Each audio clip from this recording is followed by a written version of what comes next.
Hello and welcome along to episode 52 of the All Things Leeds podcast with myself, Ed McIntyre, and joining me, as ever, is my co-host, Charles Foster. Hello.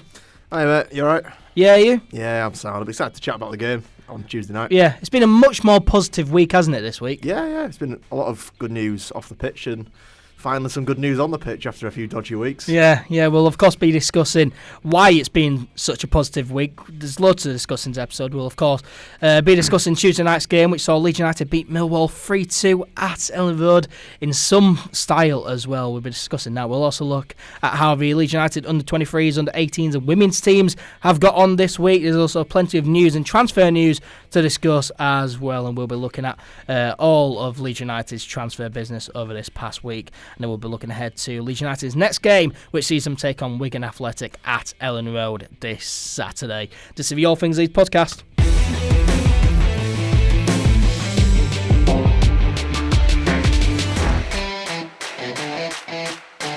So, no Leeds United game at the weekend, which was quite nice, to be honest. So I quite enjoyed a nice stress-free weekend, did you? It was quite tranquil, wasn't it? Because everyone else, obviously other championship teams played and all the Premier League teams, some of them played, and obviously there was the FA Cup fixtures, wasn't there? So, yeah. But there was no Leeds game, so I could enjoy all the other football without having my weekend potentially ruined. Yeah. Which is a nice change. Not that I don't like watching Leeds, but when they do let me down, I can't really watch the rest of Premier League and Championship football because it kind of thinks it just gets me kind of a bit wound up. But this week, no football at the weekend, so I could enjoy it, and I could also enjoy the fact that we would have 10 days rest for our players. Yeah. On the weekend results, though, there were some nice results that I quite enjoyed. Of course, it was FA Cup 4th round weekend. West Brom beat West Ham 1-0 away, so they have another game. And they lost Ajayi, didn't they, to a red card, so he's going to miss a couple of games. Yep, and they have another game still in the FA Cup, so that's going to help us really because they're going to have more games, we're going to have less games, so our players will be a lot more fresh. Man United as well, they beat Tranmere Rovers 6-0 away, so Ole Gunnar Solskjaer still in charge there. Yeah, they went on about the way they went on about. You'd think they'd beaten Barcelona 6-0 in the Champions League final.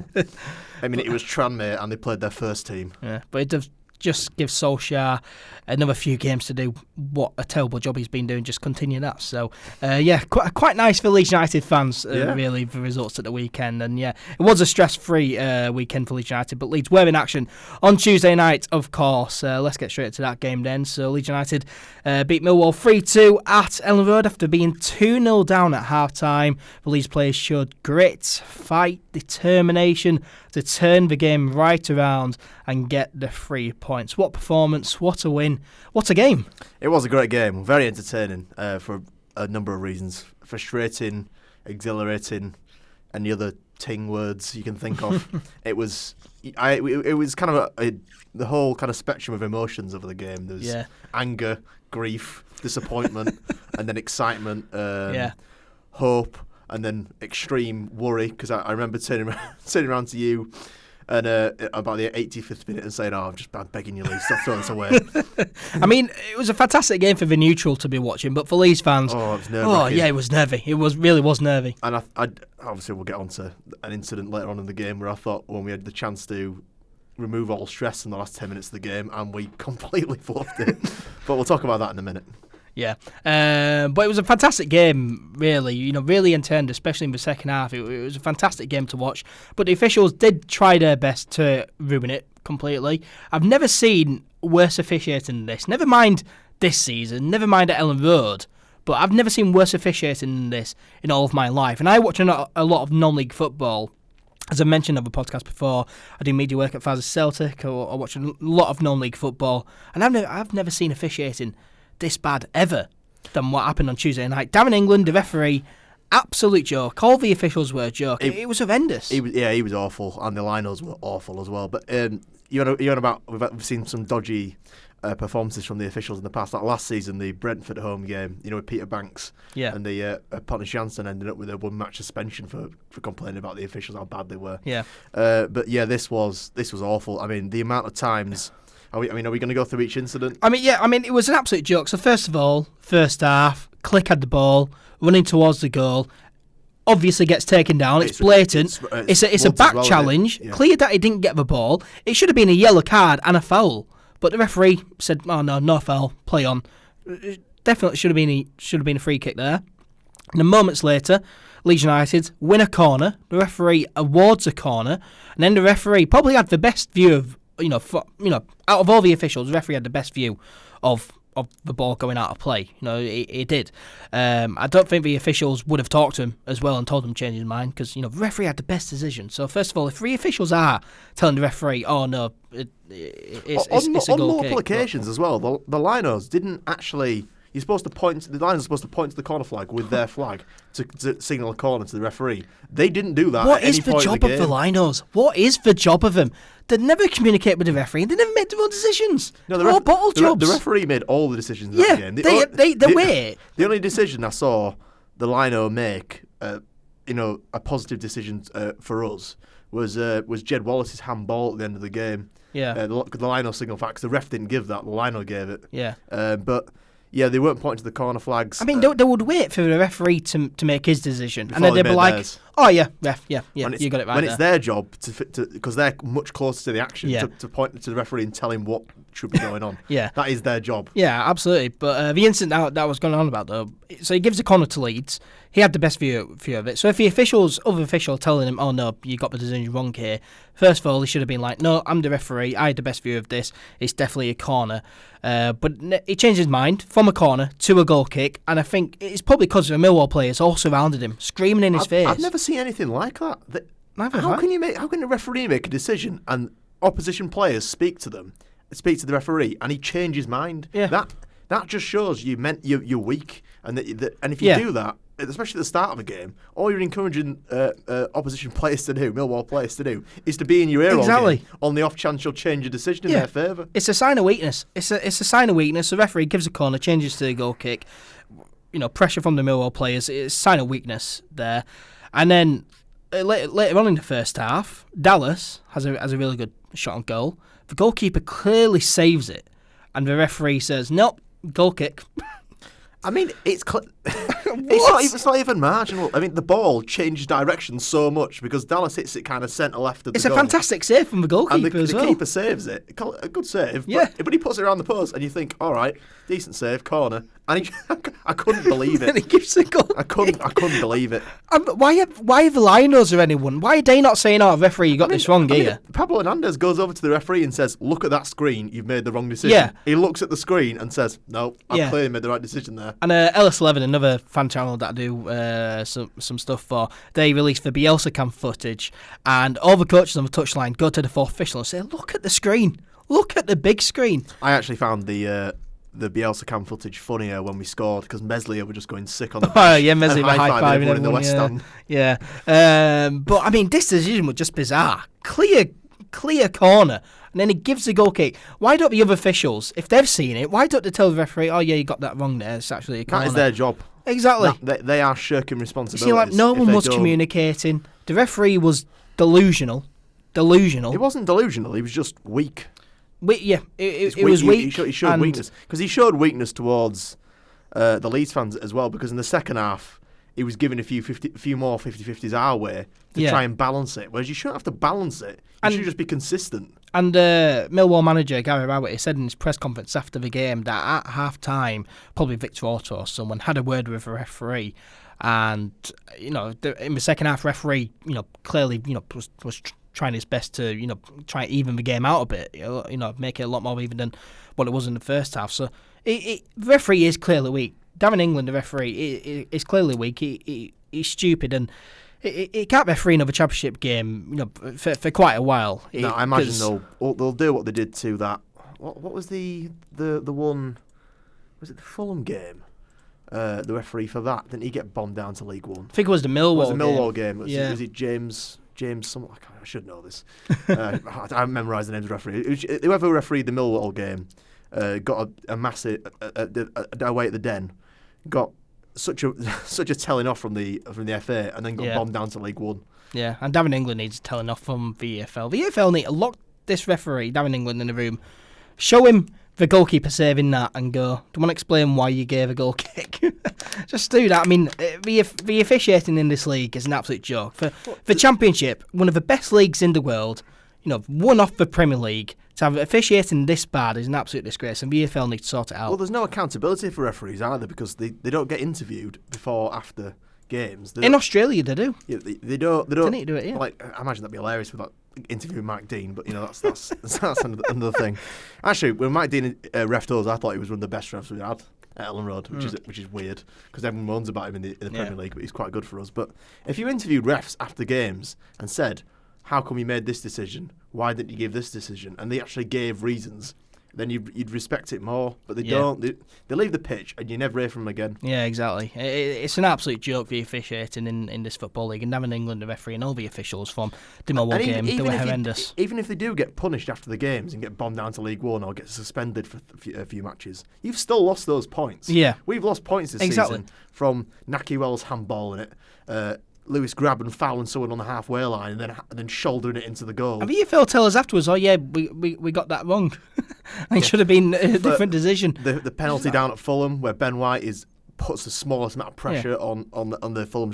I think it was Mitrovic. I wasn't sure, but anyway, they give a stupid penalty. The Millwall one, the amount of points or potential points we've lost this season from stupid refereeing decisions is mental. Like, decisions could be the difference between you getting promoted and staying in the division. Decisions are the difference. So the EFL and the officiating in this league is a joke, and something needs to be done about it. But let's move on to the game then. Of course, Leeds United were without 24-year-old midfielder Calvin Phillips, as he is currently suspended for the next 2 games. As expected, Bielsa said in his press conference ahead of the game, Ben White played in Calvin Phillips' role. At times I felt as though we missed Calvin Phillips, but overall I don't think we did too bad without him. We are quite weak at centre mid at the moment. I have noticed that. Yeah. We do tend to not always win the battle, because when we had Forshaw and Calvin and Click in the midfield, we tend to more often than not win the battle. But Dallas is often a little bit too far forward in the attacks, or is not close enough to Click, or close enough to whoever's playing Ben White or whoever's playing the defensive midfield position. There's often a bit of a disconnect. So you did see it a few times that we did get counted even by Millwall. Yeah. So that is a little bit of a concern. Although in this game, we say that Ben White played the DM role. It seemed to me like we were playing Alioski left back, Cooper, White, Ayling. It kept on changing a bit. Dallas was in the DM, it seemed. Yeah, it kept on changing, didn't it, during the game? I mean, it's really confusing what system Bielsa does half of the time, so who knows. But I don't think we did too bad without Calvin Phillips. Of course, it's better when he's in there, but I don't think we did too bad in this game. But, of course, it was a dreadful first 5 minutes for Leeds United. Leeds United were all over the place. Millwall came at us and, of course, took the lead on 4 minutes.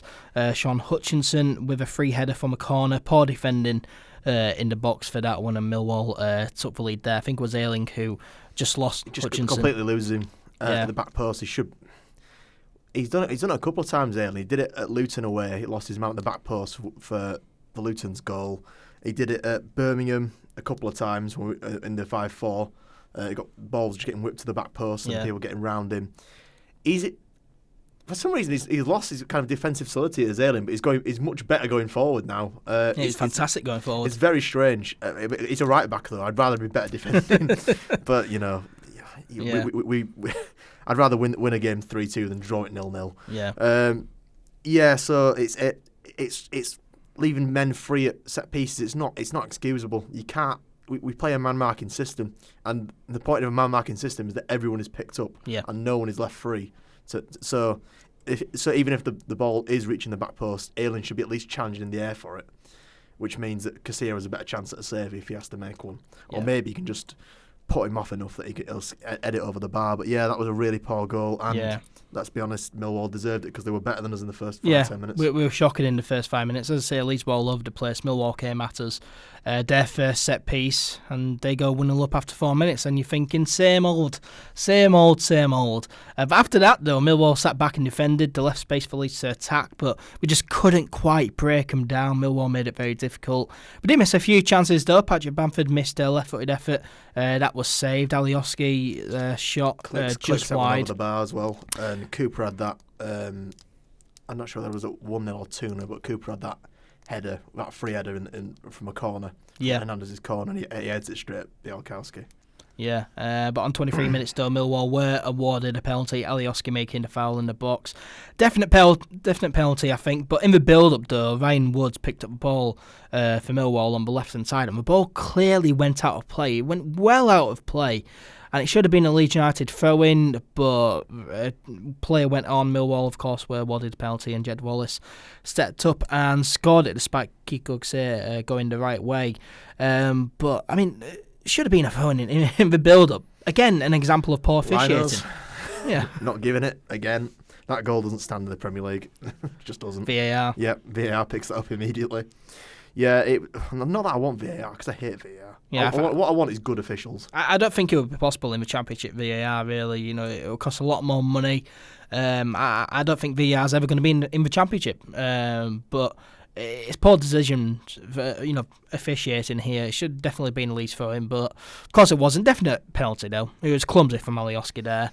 And, Jed Wallace stepping up to give Millwall a 2-0 lead heading into the second half. And they run over to the East Stand to celebrate, and I've never seen so many missiles thrown at a bunch of players ever. From the family stand as well. Yeah, I mean, coins. I saw a bottle of Iron Brew get launched. There was all sorts. There was bits of paper.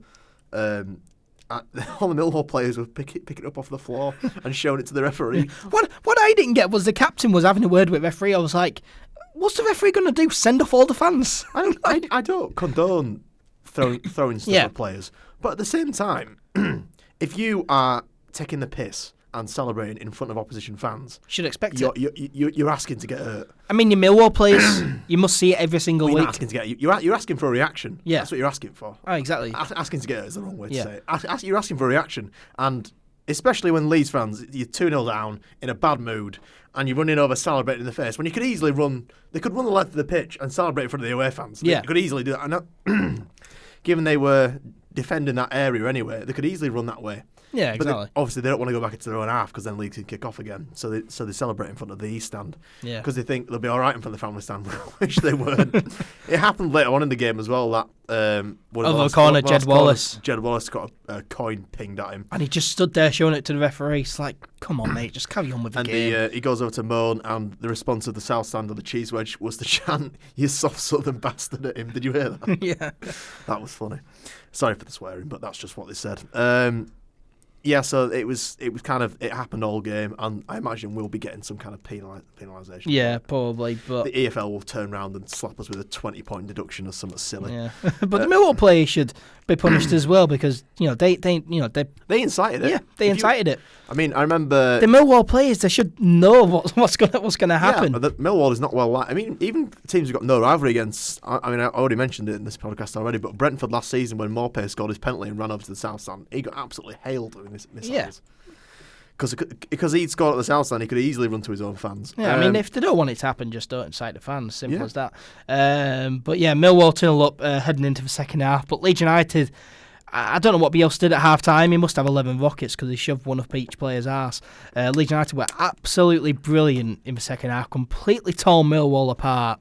That first 20 minutes in particular was devastating. I mean, you could definitely tell who had a 10-day break and who had played a Premier League side 3 days beforehand because Millwall looked shattered. Leeds United were superb. A great start to the second half, of course, 3 minutes in on 48 minutes rather.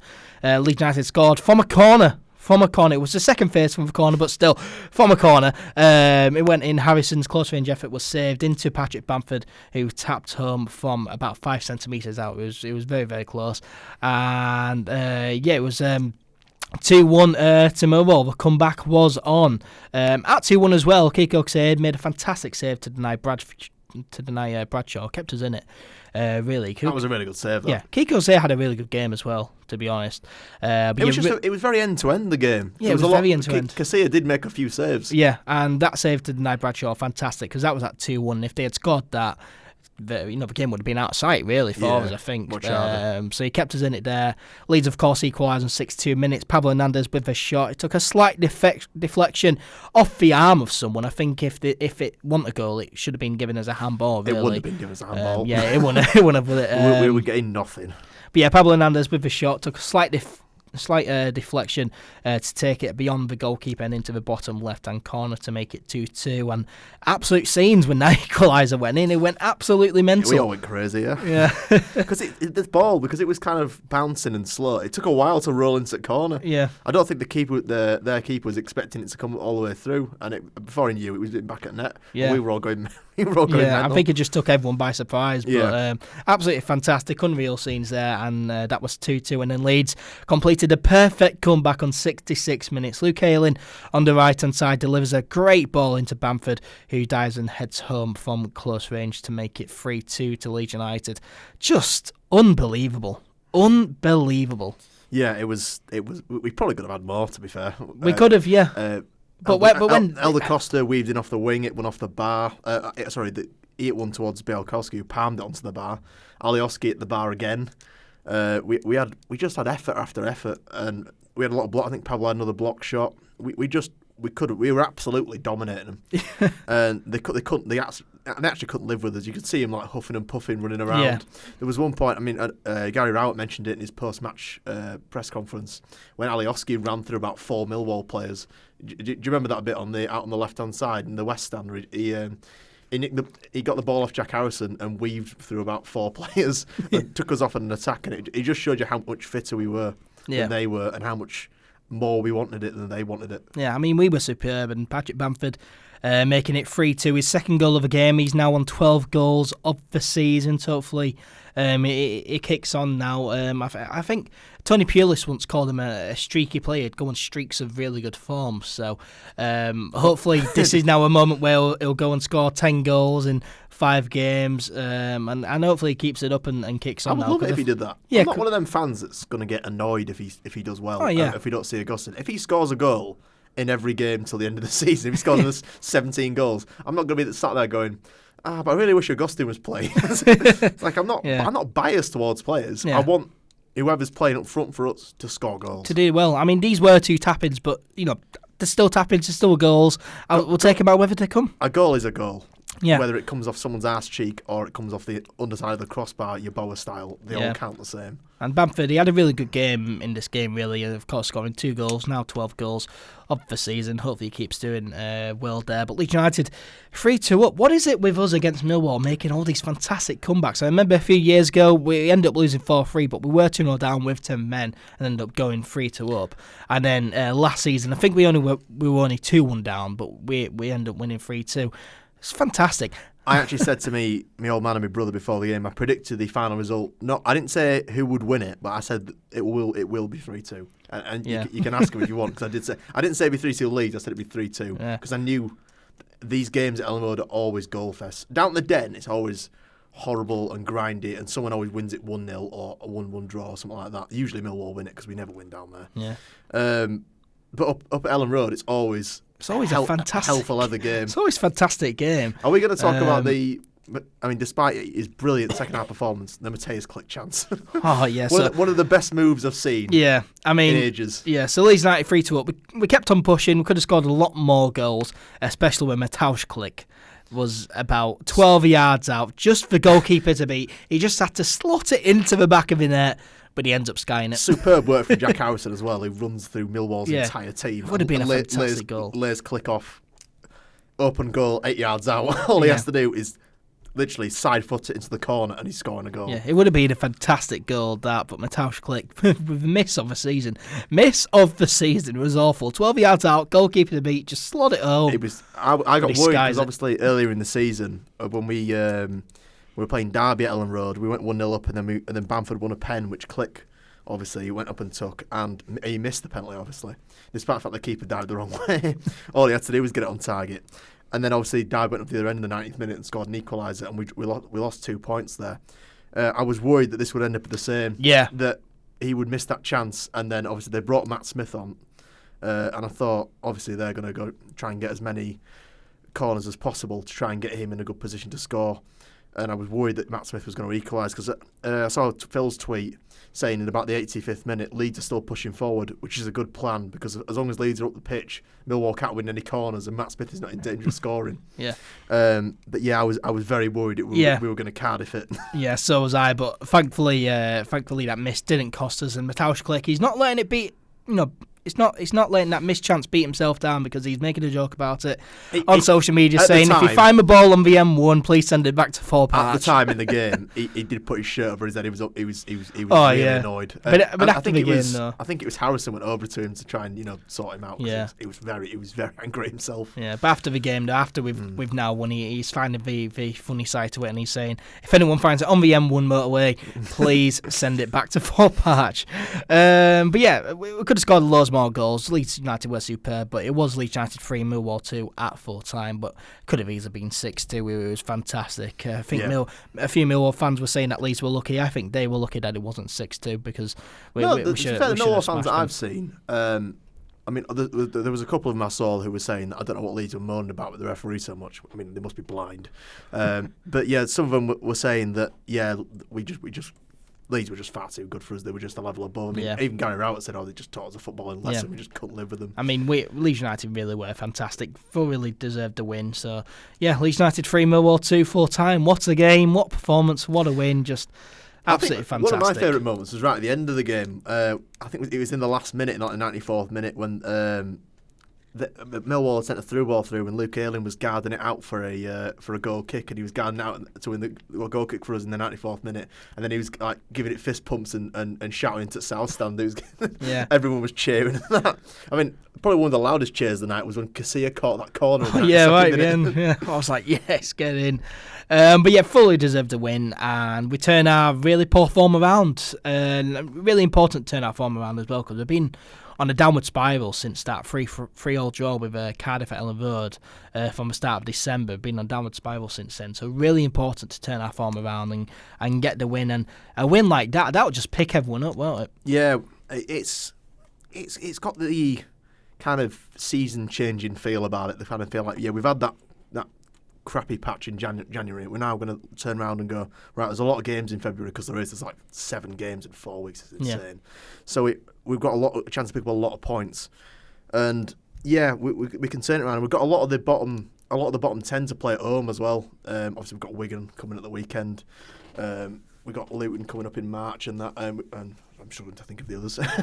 But I think we've got have we still got Reading to play at home? Yeah, we've got Reading to play at home. They're in bottom 10 as well. I think they're in the bottom 10 anyway. Anyway, we do have a lot of the bottom 10 to play at home, so we've got a lot of, I don't want to say easier games, but we've played West Brom twice. Got a lot of winnable games. We've already played Fulham once. Obviously, we've got Forest and Brentford coming up shortly, which is a bit both away as well. So. Both away, which is a bit. We need to win at least one of them. Yeah. I think it'll be Forest because we're never going to win down at Brentford.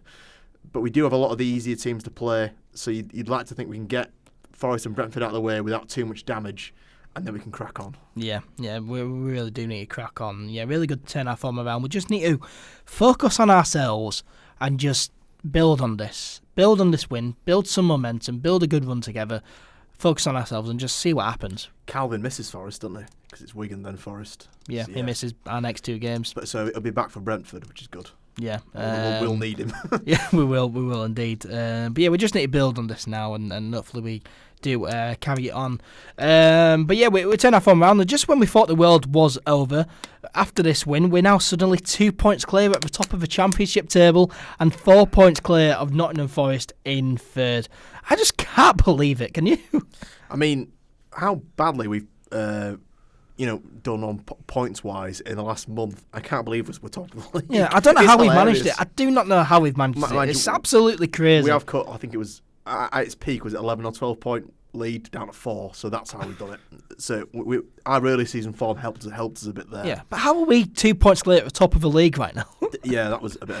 It's so crazy. I also found it very annoying that Sky Sports did an article on how we're falling apart again, despite the fact that West Brom are in much worse form than we are. Yeah, they are. West Brom lost 2-1 away at Cardiff. So if I was a West Brom fan, I'd be really worried right now. They're in a massive tailspin at the moment. Yeah, they just can't quite turn their form around like we can. But fantastic turn our form around, and 2 points clear at the top of the league.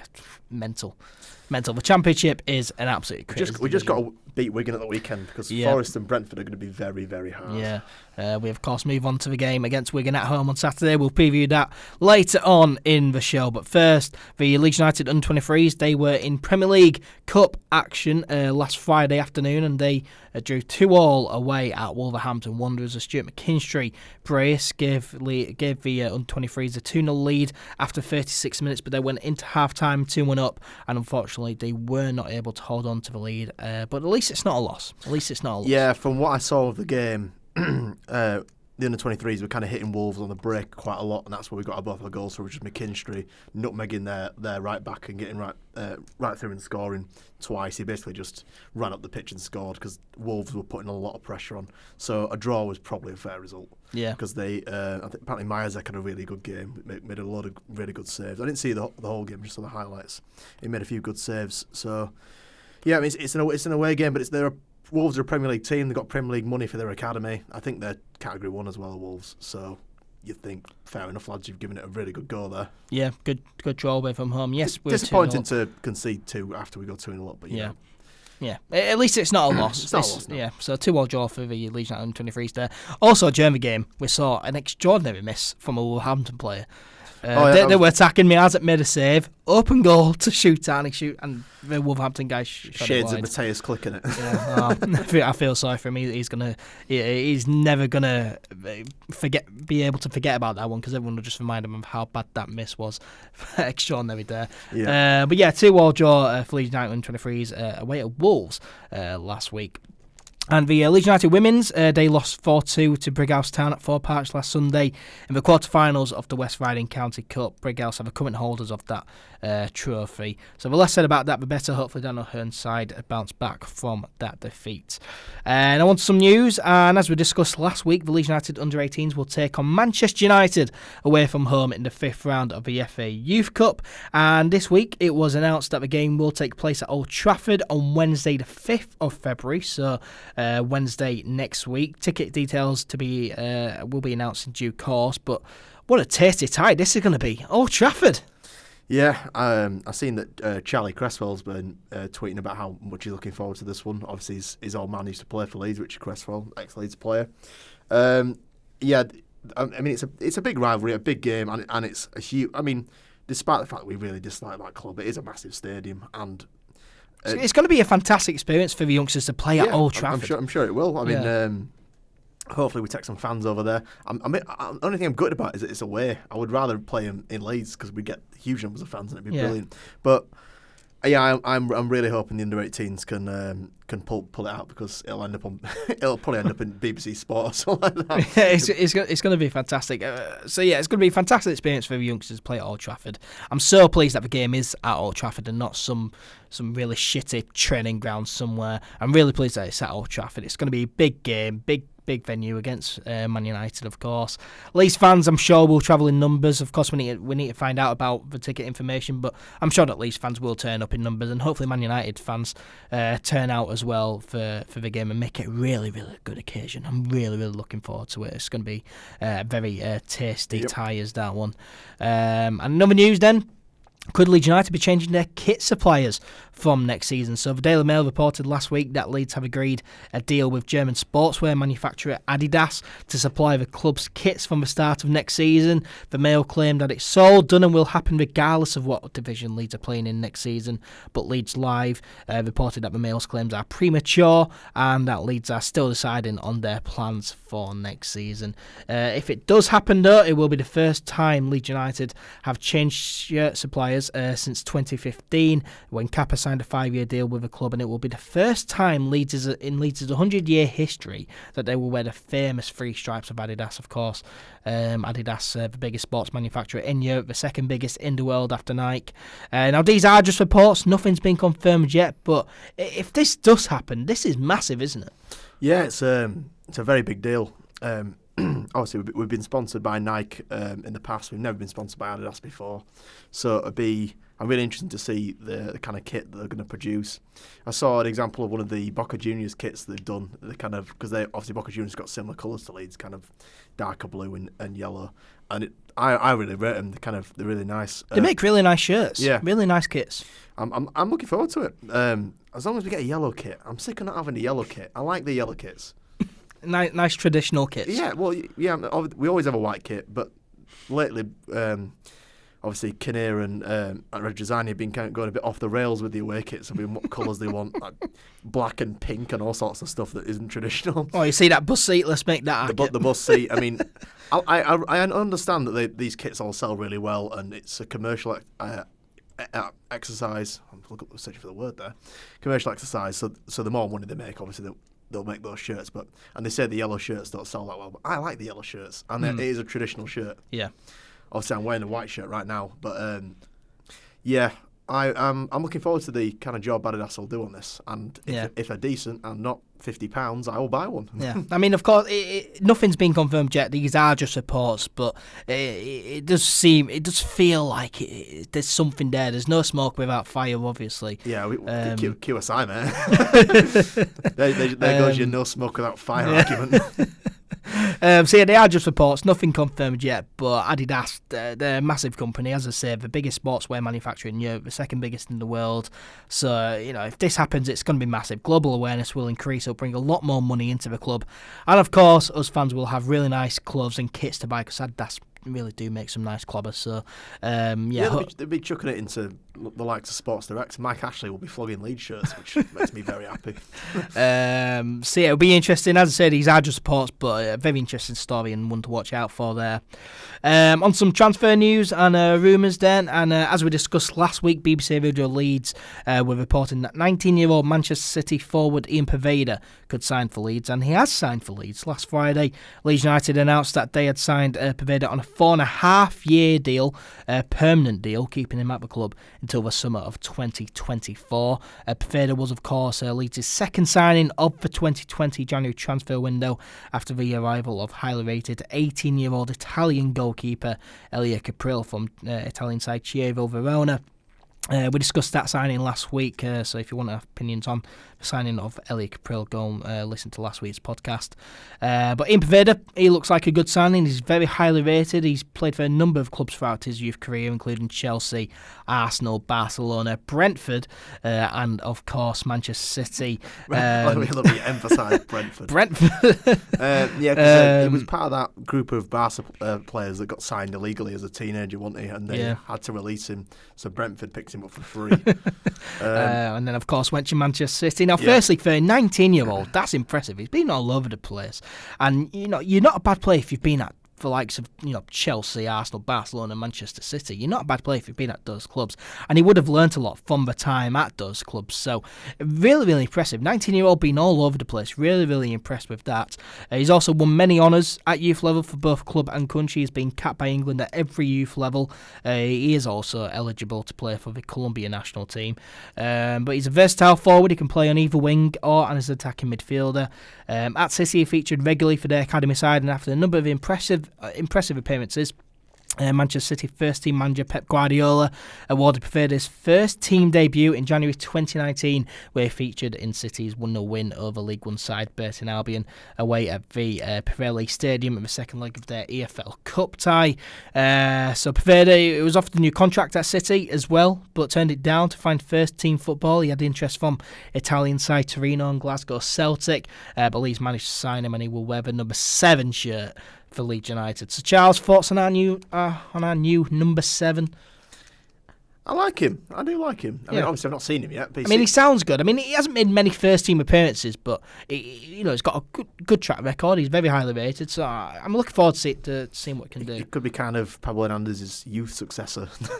Yeah, I mean, of course, short-term, he's a replacement for Jack Clark, but long-term, do you think he is a replacement for Pablo Hernandez? Do you think he'll have a really good career at Leeds? I mean, Hernandez is obviously taller, a bit more experienced, a bit more kind of telepathic with his, I use that word loosely, with his ability to spot things that no one else spots, these through balls. But the close control and its skills that this kid has, or appears to have from the YouTube clips I've seen. Obviously, we've not seen him in a Leeds shirt yet. He appears to be very, very skillful, reasonably quick.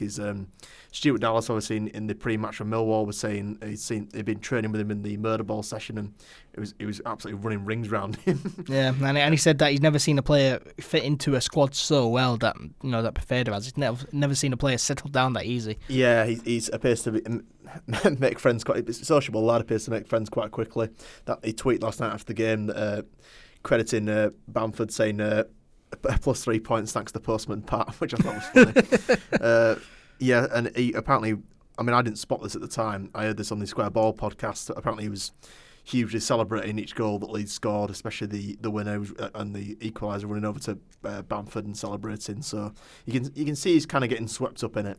And Augustine was in the stand, and he was saying how good the fans were, and how good the atmosphere was, and how good the game was, and how terrible the officiating was.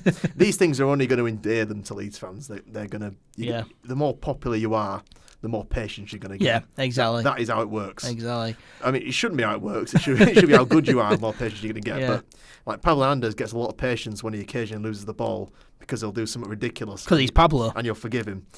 So, yeah, I'm looking forward to seeing both these. Obviously, we'll move on to Augustine in a second. I'm looking forward to seeing Pervada play. Yeah. He obviously had a few training sessions. I would love him if he came off the bench against Wigan, as I would love it if Augustine came off the bench against Wigan. Yeah. I was quite disappointed not to see Pervada feature against Millwall, not come off the bench there. But, it's mad how we made no subs and managed to beat Millwall. That was the funny thing Bielsa was saying in his post-match. I was thinking about bringing. He said I thought about bringing Tyler Roberts on, but I couldn't think of a player to replace out of the team at that point. It was bizarre. But Ian Pervada, though, it seems like a good player. I'm really looking forward to seeing him play. Of course, this was the worst kept secret in football. Leeds United fans basically stalked him.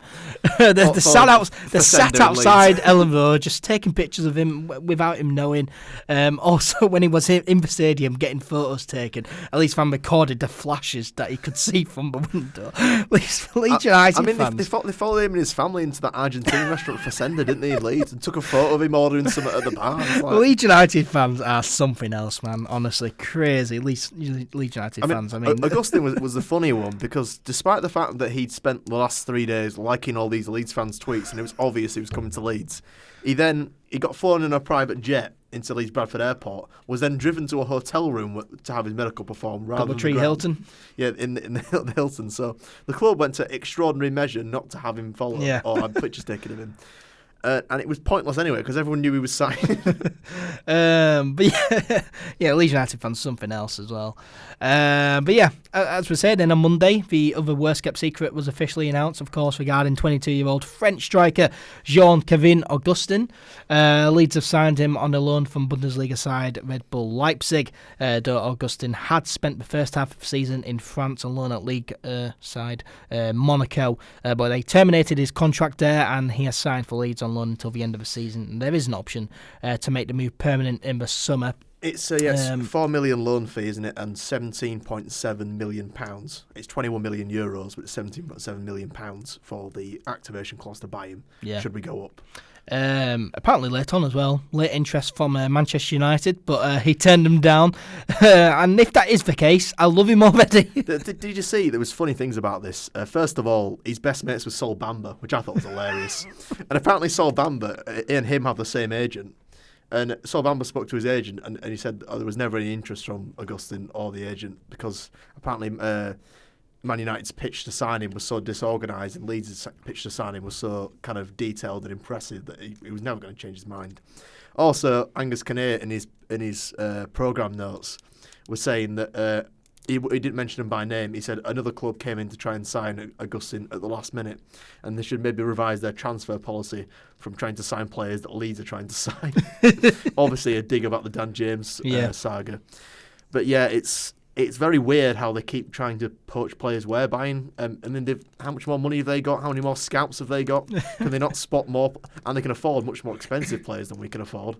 So it's very weird that they're following our scouts all around the place. Yeah, it is, isn't it? But I mean, if Augustine turned down Manchester United last minute to actually sign for Leeds, I love him already. What a guy! What a guy! I mean, it's been reported by that David Ornstein, isn't it? Who's kind of Arsenal's I think he reports in Arsenal, but he is like a he's the Phil Hay for Arsenal fans. He's very reliable, and he said that Augustine just turned him down. Apparently he turned down Brighton and Crystal Palace were interested as well. Yeah, but he had to sign for Leeds United though, didn't he? I mean, you saw it on Twitter. He liked pretty much every single tweet that said, "Oh, Augustine's coming to Leeds," or "I'm really looking forward to seeing Augustine play for Leeds." He liked every single tweet. Yeah, I really hope he can take a bit of grief, because it appears like he's very active on social media. So if he has a bad game, then he's very active on social media. You kind of think, because some players don't go on social media whatsoever. I think Stuart Dallas just doesn't go on at all. Well, I think sometimes they just have teams who say, "Oh yeah, just Stuart Dallas will just ring someone up, say, oh, can you just tweet this out for us." Yeah, I imagine so, because Augustine was tweeting in perfect English, but the guy doesn't speak English. He only speaks French. As you'll see if you watch his signing interview, he speaks it in French. So you have to assume he's got someone who can speak English typing out his tweet. Yeah. Either that, or he's got an extremely good translation machine on his app on his phone, because it was perfect English, and he was obviously giving the refs a bit of grief. Yeah. But with all the tweets that he was liking, though, if he didn't sign for Leeds, then that would have been awful. I think if he went on to sign for Scum, that would be the most shithouse move of all time. It would have been. But thankfully, Augustine signed for Leeds. Thoughts on our new striker then? Well, I haven't seen anything of him yet. Click rates him highly. Yeah. Well, he's very highly rated. I mean, he's been on the books at PSG, of course at Monaco, Red Bull Leipzig, and now Leeds United. Yeah, he's had a bit of trouble getting in front of the likes of Timo Werner and people like that who were just very, very good. Yeah. And he had trouble getting into the team in Monaco, but I feel like the Championship is perfect for him, because he can kick-start again, because obviously he came up with Mbappe through the French international ranks, and kind of under 18, under 19, under 20, and so forth. So it'd be interesting to see if he can kick-start at Leeds, and maybe the Championship, if he can drop down to a second tier, score a bunch of goals, get into the Prem, that might kick him on, and we might have a really good player around. Yeah. He's also a proper club now as well. Yeah, I mean, there's also the chance that we have spent quite a lot of money on a player like, obviously they mentioned this, they said this on the square ball, like Dominic Solanke, who scored a lot of goals at youth level and now cannot score. Yeah, I really hope we don't have one of them. But it does seem like he can score though. A lot of the YouTube compilations, I know that you shouldn't really look into that too much, but he does look a fantastic player. He looks really pacey, has a really really good right foot. He knows where the back of the net is. He looks fantastic, very highly rated. And I'm really excited about this signing. Really excited about it. Really looking forward to seeing what he can do at Leeds. It looks like the kind of guy who will need regular game time though, which is where the Bamford issue is going to come in, because they won't play him. Bielsa will not play him together. Yeah, I mean, of course, Augustin comes in as a replacement for Eddie NkGhTg after NkGhTg's loan from Arsenal was terminated at the beginning of the month. So we needed a striker. Finally, we did replace him. But will Augustin get in the team? Do you think ahead of Bamford at any stage? I mean, as long as Bamford's scoring, no. But I don't care if he doesn't get in the team if Bamford's scoring. But I would like to see Bielsa shuffle the pack. I mean, I know he's never one to do this. I know he's very loyal to the players he trusts. I mean, the fact that Mateusz Klich has played like chuffing 76 games. He hasn't had a break, has he, for the past 18 months? It's unbelievable how many games he's played in a row. He must be coming up on some kind of record. He should just show us how. He's never been injured as well, Klich, which is just bizarre. I think he has. I think he's had minor ones, but he's just ran them off. He's just kind of that type of player. He'll just because you can see him kind of lagging a bit sometimes, whether it's his tiredness or through like a minor injury. But yeah, I would like to see Augustin get some minutes at the weekend. I mean, I don't think that's too much to ask to give him the last 10 minutes, especially if we're not winning. If we are winning like 4-0, then yeah, we'll stick him and Paveda on. Let's just see what they can do. Because like you remember the when we kind of trialed Ben White in the DM position before the Huddersfield game. Yeah. Because we were winning and we wanted to see if he could do it. So yeah, I would love. If we would give him a few minutes that weekend. I'm not asking for Bamford to score 2 goals and then immediately be dropped, because that's just insane. Despite you going on about them being tap-ins, still goals a goal. Yeah, I would like them to get 75 minutes at the weekend, and we are 2-0 up. Bring them on. Oh, but if we're 2-0 down, then bring them on at half time. Yeah, I really hope we can stop this going 2-0 down lark. I'm not a big fan of it. Yeah, let's stop just giving the opposition a goal head start. Can we just have a clean sheet? I would love a clean sheet. Just a comfortable 2-0 win. But yeah, I'm really looking forward to seeing Augustin play for Leeds United. I'm looking forward to seeing what he can do. I mean, despite the majority of Leeds fans not knowing who he was at all probably last Thursday, everyone seems to have just convinced themselves that Augustine is the man to fire us up into the Premier League. Well, yeah, I mean, because English football fans are fairly ignorant when it comes to foreign football. I mean, a lot of them will claim not to be, but nobody, very few people watch every game in French football, every game in German football, Italian Farmers football. People just don't watch it. People just stick to their own league. People don't even watch Scottish football, and that's in the same island we're on. So the idea that everyone's going to know everything about him before he signs is a bit ludicrous. But yeah, and just because he's not, a world-renowned player does not mean he's not a good player that will do very well in the Championship. Yeah, we've had a lot of unknown players that have come here and done an absolute job on the Championship. Look at Timu Pukki. He came out of nowhere on a free transfer and scored 30 goals for Norwich. It does happen. Yeah, it does happen. We signed Luciano Becchio on a pre-season tour in Ireland, and he turned up with his boots in his hand, and he went on to be one of Leeds United's top 10 goal scorers of all time. Yeah. So these things do happen. People do, and I'm not saying that Augustine is that unknown, but players that don't have world renown can still be very good, especially in the Championship. Because let's not delude ourselves. This is an awful league. It is an awful league. It's a really awful league full of really awful teams. Yeah. Hopefully Augustine is a good player. I'm really looking forward to seeing what he can do at Leeds United.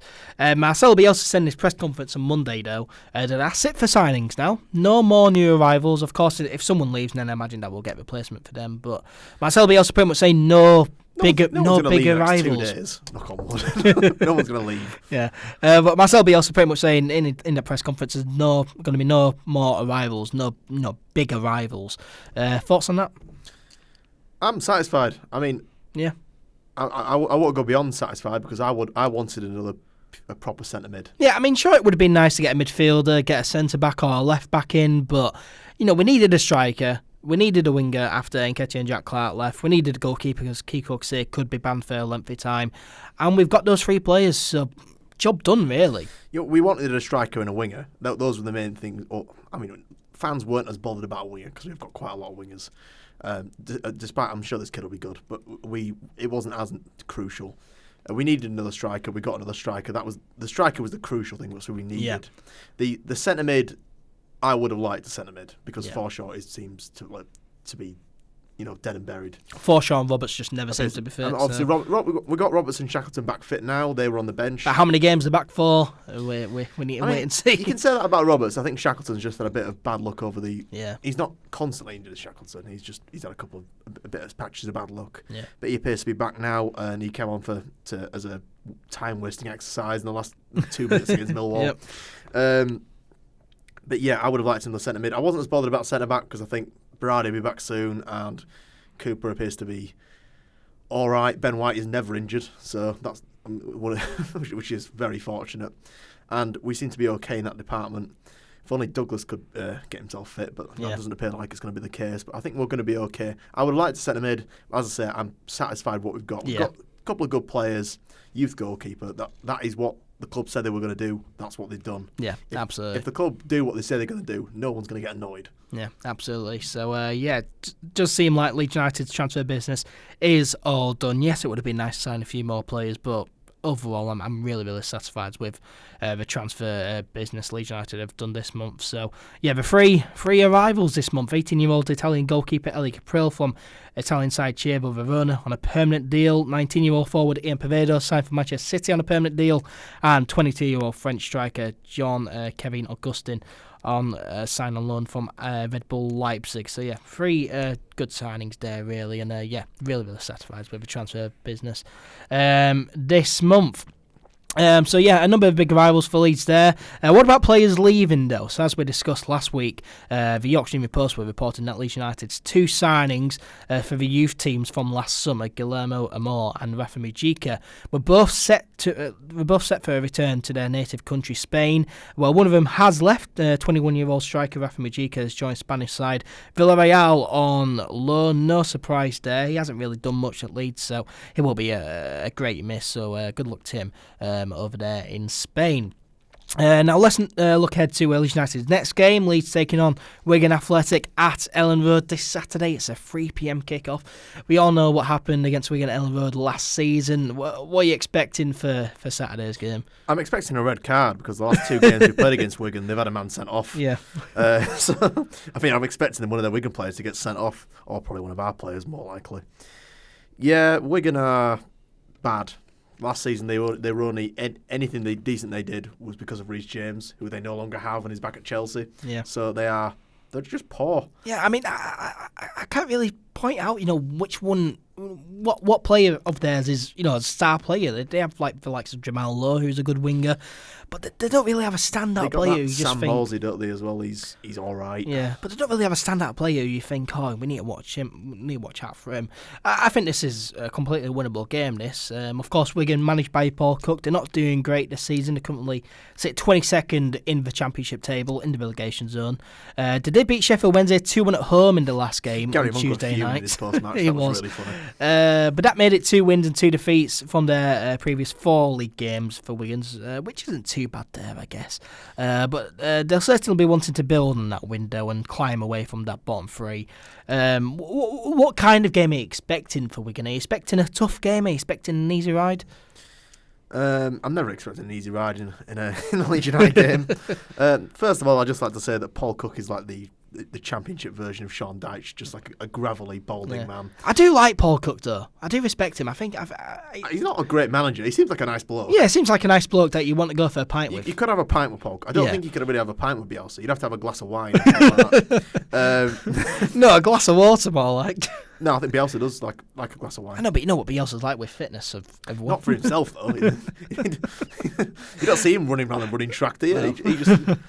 I mean, he's probably great at squats with him out the the kind of Jeremy Kyle thing he does on the touchline at games. Yeah, that's a great description. Even if I say so myself. What kind of game am I expecting? Well, they're in the relegation zone. Points are as valuable to them as they are to us.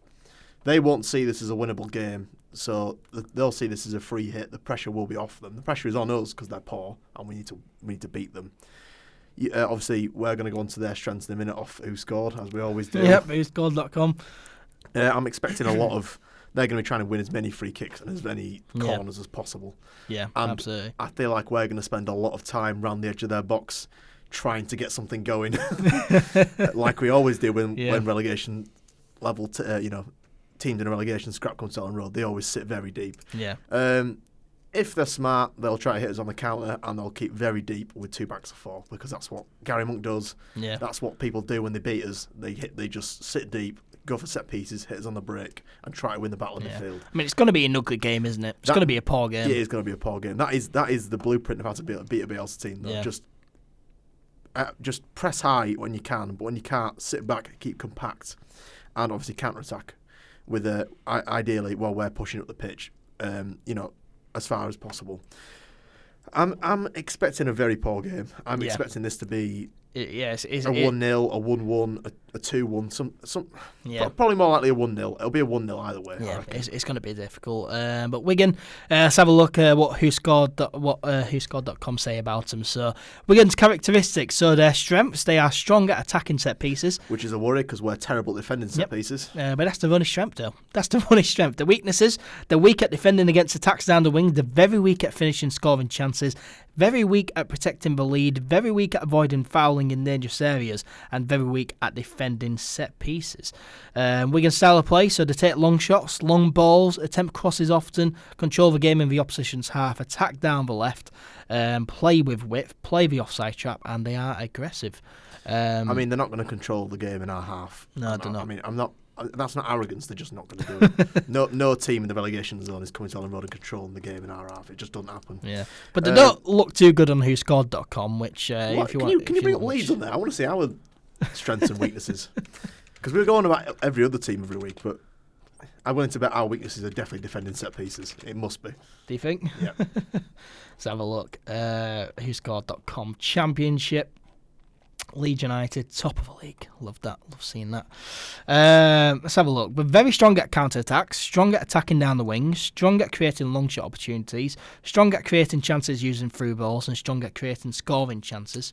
Weaknesses? We're weak at finishing scoring chances. Yeah, very weak. Weak at stopping opponents from creating chances. I don't agree with that. Yeah. We don't give away many chances. People are just really clinical against us. You'll agree with these, though. We're weak at aerial duels. Yeah. Weak at protecting the lead. I don't agree with that either. Yeah. Very weak at avoiding offside. I don't really agree with that either. I do. Bamford's always offside. They want a single offside at the weekend, not the weekend against Millwall, mate, for either team. Yeah. Even with Alioski playing, he's almost a guaranteed offside. But yeah, we should beat these, shouldn't we? Yeah, we should. This is a feeling when we said that about QPR.